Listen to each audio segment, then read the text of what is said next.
Hello food lovers, welcome to our channel. నేను మీ Rani Erramshetty. Friends, ఈరోజు స్నాక్స్ రెసిపీతో మీ ముందుకు వచ్చానండి. Tea time snacks recipe. 1 cup బియ్యం పిండితో చాలా టేస్టీగా చెక్కలు అనేవి చేయబోతున్నాను. ఎప్పుడూ చేసుకునే ప్రాసెస్లో చెక్కలు కాకుండా ఇంగ్రీడియంట్స్ అనేవి డిఫరెంట్గా వేయబోతున్నానండి. మీరు వీడియోని మధ్య మధ్యలో స్కిప్ చేయకుండా ఫస్ట్ నుంచి లాస్ట్ వరకు చూడండి. అలాగే నా ఛానల్ని ఫస్ట్ టైం వాచ్ చేసిన వారు సబ్స్క్రైబ్ చేసుకుని పక్కనే ఉన్న బెల్ బటన్ని కూడా క్లిక్ చేయండి. నేను పెట్టబోయే రెసిపీస్ అన్నీ చూడండి.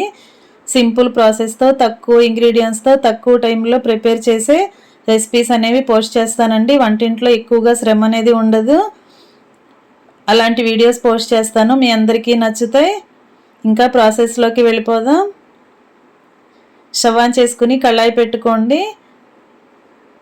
1 కప్పు నిండా వాటర్ తీసుకోండి. మనం ఏ కప్పుతో అయితే బియ్యం పిండి కొలుచుకుంటామో అదే కప్పుతో వాటర్ తీసుకోవాలండి. 1 కప్పు పిండికి 1 కప్పు వాటర్ తీసుకుంటే కరెక్ట్గా సరిపోతాయి.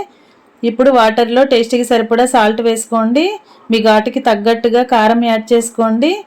1 టేబుల్ స్పూన్ తెల్ల నువ్వులు వేసుకోండి. 1 టేబుల్ స్పూన్ గ్రైండ్ చేసి పెట్టుకున్న పల్లీల పొడి వేసుకోండి. కడిగి పెట్టుకున్న కరివేపాకు 1 అరకప్పు వేసుకోండి. ఇవి మెంతి కూర ఆకులండి. వేర్లను కట్ చేసుకుని శుభ్రంగా కడుక్కుని చిన్న చిన్న ముక్కలుగా చేసుకున్న మెంతి కూర ఆకుల్ని 1 పావు కప్పు వేసుకోండి.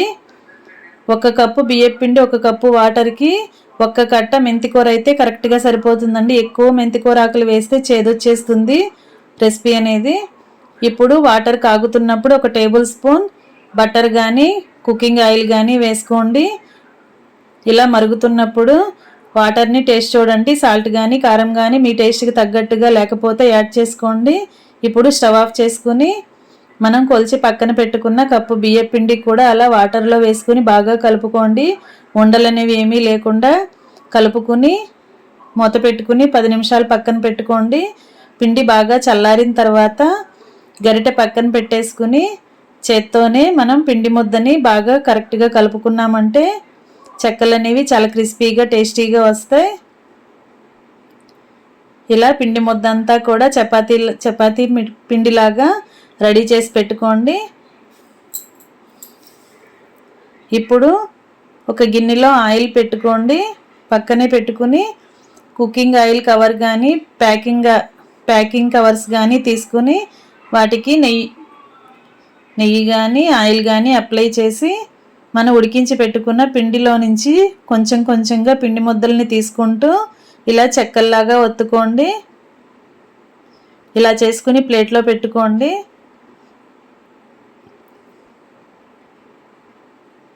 అన్ని చెక్కల్ని చేత్తో ఇలా ఒత్తుకోవటం కష్టంగా అనిపిస్తే ఫ్లాట్గా ఉన్న వస్తువు ఏదైనా తీసుకోండి. ఇలాంటి ఒక వస్తువు తీసుకుని దానితో కూడా ఇలా చెక్కల్ని చేసుకోవచ్చండి. చాలా ఈజీ ప్రాసెస్తో ఇలా ఎన్ని చెక్కలైనా కూడా మనం తక్కువ టైంలో ప్రిపేర్ చేసేసుకోవచ్చు. ఇలా చేసుకుని ఉడికించి పెట్టుకున్న పిండి అంతా కూడా చిన్న చిన్న బాల్స్ లాగా కరెక్ట్గా అన్నీ ఒకే సైజులో చేసి పెట్టుకుని చెక్కల్ని కూడా ఒకే సైజులో ఒత్తుకుని అలా ప్లేట్లో పెట్టుకోండి. ఇప్పుడు స్టవ్ ఆన్ చేసుకుని కళాయి పెట్టుకుని డీప్ ఫ్రైకి సరిపడా ఆయిల్ పోసుకోండి. ఆయిల్ తక్కువగా పోసుకున్నా సరే చెక్కలు అనేవి చాలా ఈజీగా డీప్ ఫ్రై చేసేసుకోవచ్చండి. ఆయిల్ కాగిన తర్వాత ఇలా చేసి పెట్టుకున్న చెక్కల్ని ఆయిల్కి పట్టినన్ని వేసుకుని డీప్ ఫ్రై చేసుకోండి. ఒకవైపు బాగా ఫ్రై అయిన తర్వాత వెనక వైపు కూడా టర్న్ చేసుకుని అటువైపు కూడా బాగా ఫ్రై చేసుకోండి. ఫ్రెండ్స్, ఎప్పుడూ చేసుకునే ప్రాసెస్తో చెక్కలు కాకుండా ఈసారి ఇలా నేను చూపించిన విధంగా చేసి చూడండి. టేస్ట్ చాలా చాలా బాగుంటుందండి.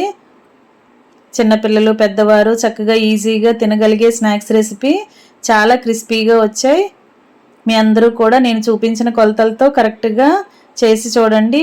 టేస్ట్ అనేది మీ అందరికీ కూడా నచ్చుతుందండి. అలా 2 వైపులా ఫ్రై అయిన తర్వాత ఆయిల్ నుండి తీసేసుకుని వేరొక ప్లేట్లో పెట్టుకోండి.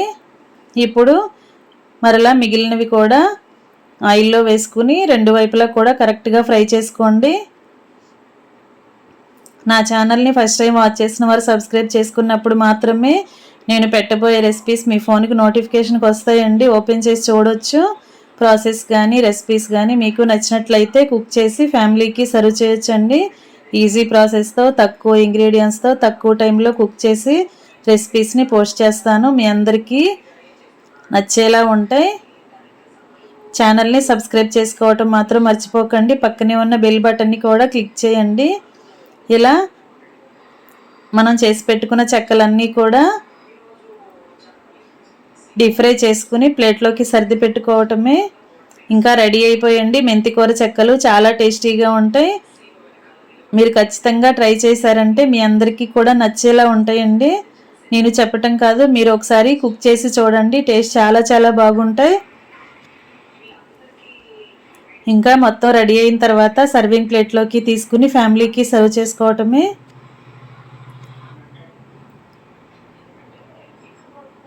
ఉప్పు కానీ కారం కానీ కరెక్ట్గా మీ టేస్ట్కి తగ్గట్టుగా వాటర్లో యాడ్ చేసుకున్నారంటే చెక్కలకి టేస్ట్ అనేది చాలా చాలా బాగుంటుందండి. ఆయిల్ వేసాం కదా వాటర్లో, మీరు వెన్న కానీ కుకింగ్ ఆయిల్ కానీ వేసుకోవచ్చండి, లేదంటే నెయ్యి కూడా వేసుకోవచ్చు. అలా ఒకే ఒక్క స్పూన్ వేసామంటే చెక్కలు అనేవి చాలా గుల్లగుల్లగా క్రిస్పీగా చాలా టేస్టీగా వస్తాయి. వేడివేడి నీళ్ళల్లో పిండిని ఉడికించాం కదా, చెక్కలకి టేస్ట్ అనేది చాలా బాగా వస్తుందండి. మీ అందరూ ఖచ్చితంగా ట్రై చేయండి. ఛానల్ని సబ్స్క్రైబ్ చేసుకుని పక్కనే ఉన్న బెల్ బటన్ని కూడా క్లిక్ చేయండి. ఈ చెక్కలు చిన్నపిల్లల నుండి పెద్దవారి వరకు అందరూ తినొచ్చండి. టీ టైంలో ప్రిపేర్ చేసి ఫ్యామిలీకి సర్వ్ చేశారంటే వారు చాలా చక్కగా ఇష్టంగా తింటారు. Thanks for watching. నేను మీ రాణి ఎర్రంశెట్టి.